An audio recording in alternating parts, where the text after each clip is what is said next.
Hey folks, welcome to verifiedinvesting.com. My name is Gareth Soloway, Chief Market Strategist here. Now, in today's video, we have to look at gold. Gold, a big reversal day coming right off of a major parallel channel resistance point, and silver going exactly to the target I gave literally weeks ago, where I said I would short some. I did, and I already covered it with members of Smart Money Commodities. So we're in and we're out. We booked it. That was a beautiful trade. If you've been following me on these videos, then you know exactly the level. I'll go over it today in this video. But the big question is, where are the metals going in the near term? Let's take a look. So first, we're going to start with gold. Gold, again, we saw yesterday, it pierced and closed above the parallel. Now, what we know about this is most retail just thinks that a close above a major trend line is a breakout. But what I've found in technical analysis is that there's something that we know as a fake out, or essentially a bull trap. In other words, price will close above it, but if you don't confirm the breakout, then it could be a rug pull scenario, meaning that ultimately it's where things are topping in total euphoria, and institutions are trying to get basically the last bulls to jump on board with a break of 4,000, by the way. That's what happened here. And then also it stops out the last remaining bears. Okay, so essentially you clean the slate, and then the reversal comes in. Essentially, institutions just hammer it to the downside. And that's essentially what we saw here, right? It did not confirm. It closed above. It needs to do obviously more than close above. We talked about this yesterday, how today it needed to confirm the breakout, and it certainly did not. And look at the drop on gold, down 1.5%. Now, what we are getting is what's called a reversal candle here. It's not reversal engulfing, because to be engulfing, we would have had to open at the highs from yesterday. So it's not engulfing, which is more powerful, but it still is a reversal candle. And why is it a reversal? Because the red reverses the entire green from the previous day. All right, so that's number one. That is a bearish indicator, not as good as a reversal engulfing, but that's okay. The other factor here is the parallel, right? I showed you guys this parallel like a week ago, saying, all right, this is where we're likely going on gold up to 4,000, pierce 4,000, and then look for a reversal. Now, I want to be crystal clear. I by no means think that gold has run out of steam and is done for the bull market cycle. I honestly think it's got a lot more to go. But in the short term, was it due for a pullback?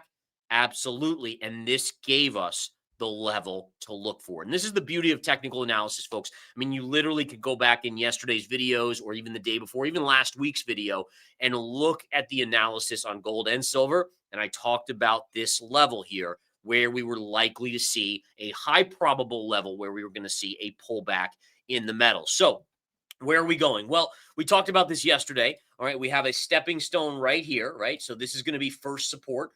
Doesn't mean we can't bounce tomorrow a little bit, but it's unlikely we're going to take out these highs now until we reach at least a lower pivot point. Now, first support area is going to be right around 38.75. I'm not a buyer there yet. Next level will be a 37.65 support.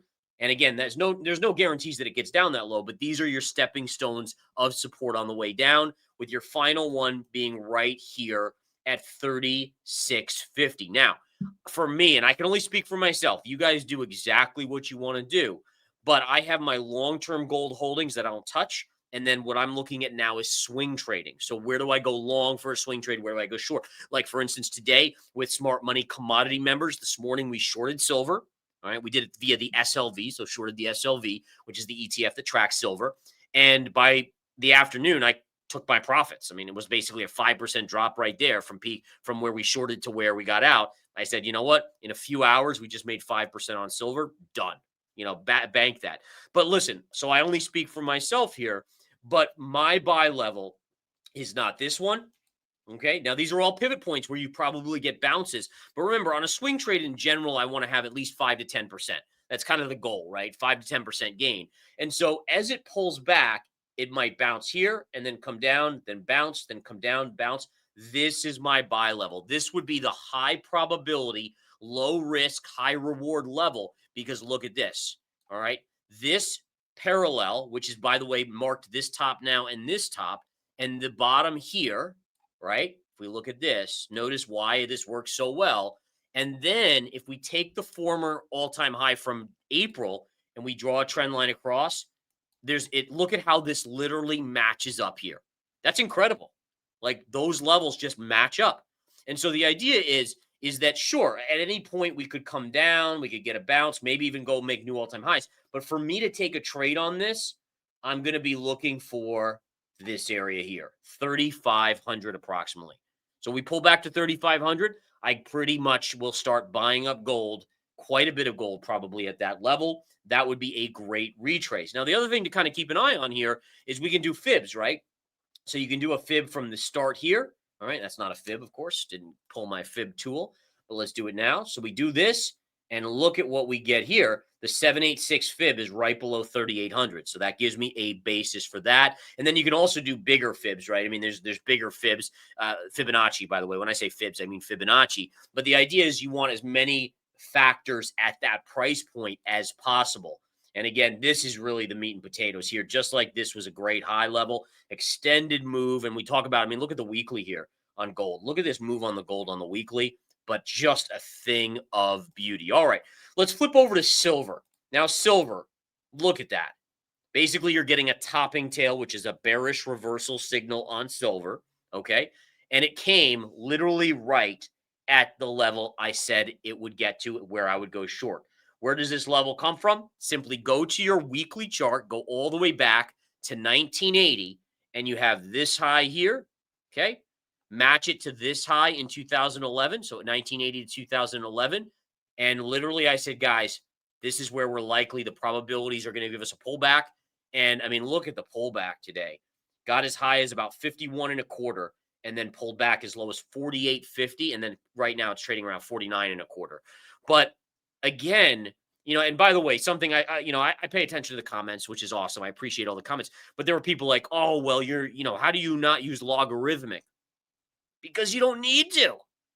Like, there's a reason that linear charts have been used since the beginning of time. You think logarithmic charts were used, 100 years ago, 500 years ago, 1,000 years ago? No, no, no, no, no, no, no. Now, listen, if you're in the crypto markets, you kind of got to use logarithmic on things that go up thousands of percentage points because it's such a ridiculous move. There's no way to chart that in general on those bigger moves. But silver? I don't need to use a logarithmic. And by the way, another common thing of why my level was going to be wrong here was, oh, well, you're not taking into account inflation. Don't take it. Who cares? Charts are charts. This is the beauty of what I teach you guys, is that charts are just charts. Just play connect the dots and it works. Now, listen, it doesn't work all the time, but it works a high percentage of the time. Just keep it simple, right? What's that the old saying, keep it simple, dummy, or whatever it is? It's like, just keep it simple. You don't have to overcomplicate things. You don't have to use crazy indicators that are going to give you paralysis by analysis, right?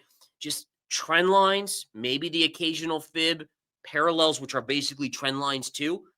I mean, to me, that's what I use, and it works most of the time.